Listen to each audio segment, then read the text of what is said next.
Hello, welcome back. And it's now May, which means it's a whole new month of reading. And I thought I would go through what I have gotten from our local library.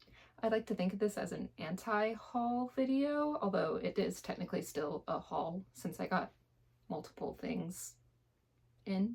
So it's a haul, but not a haul. A good kind of haul because it's supporting the library. So without further ado, May library haul. First though, I have to show you guys. I get out my trusty little library tote, and what I love about this is that it's actually a tote bag from one of my preschools from like way back when.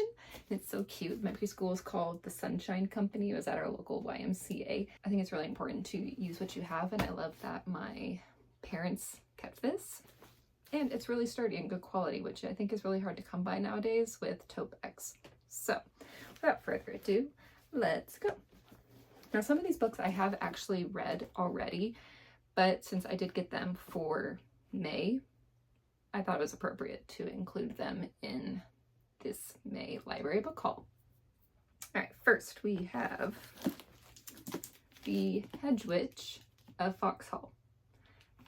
I've read this book and I really liked it. I'm actually planning on giving it to my sister for her birthday later this year. It takes place in like 800s Wales, and there's still magic and there's magical creatures, but something is going wrong and the magic is starting to disappear, and they believe that it has something to do with a wall that's being built to separate Wales from the rest of the Isle of Britain.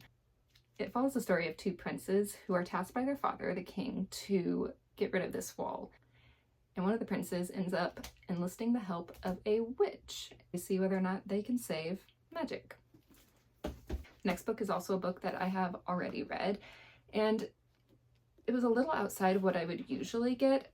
To be honest with you, I got it because I really enjoyed the author's other works, which I'm also rereading later this month. But I got it because I already enjoyed this writer, and I guess I just got it and I didn't really like read too much into what the blurb was, because it was definitely, I still enjoyed it. Don't get me wrong, I enjoyed the story, but definitely outside of what I would usually get for myself. Anyway, that book is Eyes Turn Skyward by Rebecca Yarros. It's a modern day telling of a story, of a love story and a love triangle even. And yeah, if you like Rebecca Yarros, then you should like this book. So the third book is one that I'm currently reading, my little bookmark right there, and it is Into the Heartless Wood by Joanna, Ruth, Meyer. And this is a really good read. The story takes place in the past. I'm going to say somewhere around maybe the turn of the century, but not in our own world. There is magic to a certain degree, as in there is something that lives in the woods that is basically angry that humans are there and is trying to get rid of them and get rid of modern innovation, things like telegraph wires and railroads and other things like that are infringing on the forest and the well-being of the forest. And so far, so good. I really do like it. I think I'm going to continue to like it. Our next book. Now, all these other books are ones that I have not started yet or not read yet.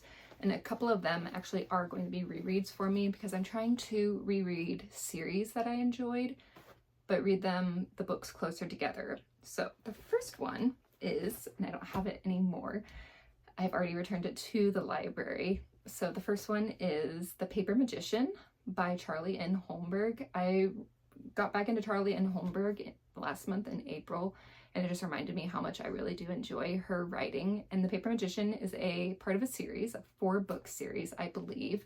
I am reading only the first 3. I'm not sure if I've read the 4th one. Maybe I will read the 4th one coming up, but we'll just have to see about that. Anyway, the first one, Paper Magician. And then the second one and third one are The Glass Magician and the Master Magician, and then the fourth one is called the Plastic Magician. The series follows at least the first three books, follow the story of a young woman named Sione Twill and her journey to become a professional magician. So she moves into a cottage with her mentor. Her training is quickly interrupted by the bad guy who sends her on this journey to help save her mentor's life. And then the second and third books continue on that story, and I won't get much into them because I strongly feel that you should read a series in order. So now the next book is also by Charlie N. Holmberg. Like I said, reading The Keeper of Enchanted Rooms by Charlie N. Holmberg really set me on a path of rereading and also reading new works by Charlie N. Holmberg. So this one is new to me. It's Spellmaker. And let's see, what does it say on the back? So, with so many secrets to hide, one is bound to come out. And it takes place in England in 1895. So an unsolved series of magician murders and opus thefts isn't a puzzle to Elise Camden, but to reveal a master spellcaster as the culprit means incriminating herself as an unregistered spellbreaker. When Elsie refuses to join forces with the charming assassin, her secret is exposed, she's thrown in jail, and the murderer disappears, but Elsie's hope hasn't vanished. So, super excited to read this one and add this to my read list. Two more series that I have gotten in May to read, so hopefully I get through them, but we'll see. And they're both series that I have read before.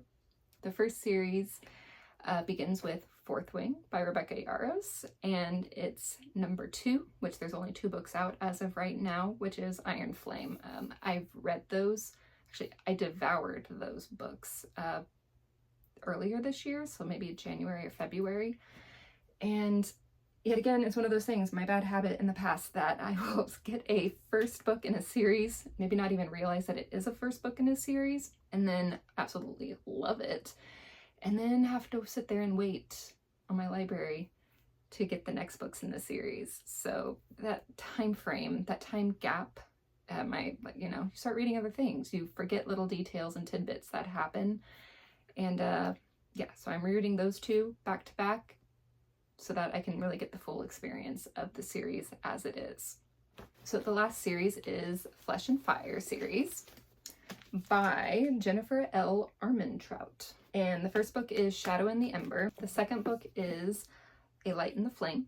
And the third book is A Fire in the Flesh. So I have read this series before, but I made the mistake of reading it sort of at the same time as the Blood and Ash series. And even though they're connected, like the stories are tied together, it got very confusing very quickly. Yet again, just a lot of questions and things going in my mind, so I decided, hey, I can get all 3 books right now. So, rereading Flesh and Fire series. And that is it for my library haul in May. Hopefully you found a few new books to add to your own TBR for the coming months, and I'll talk to you guys soon. Bye.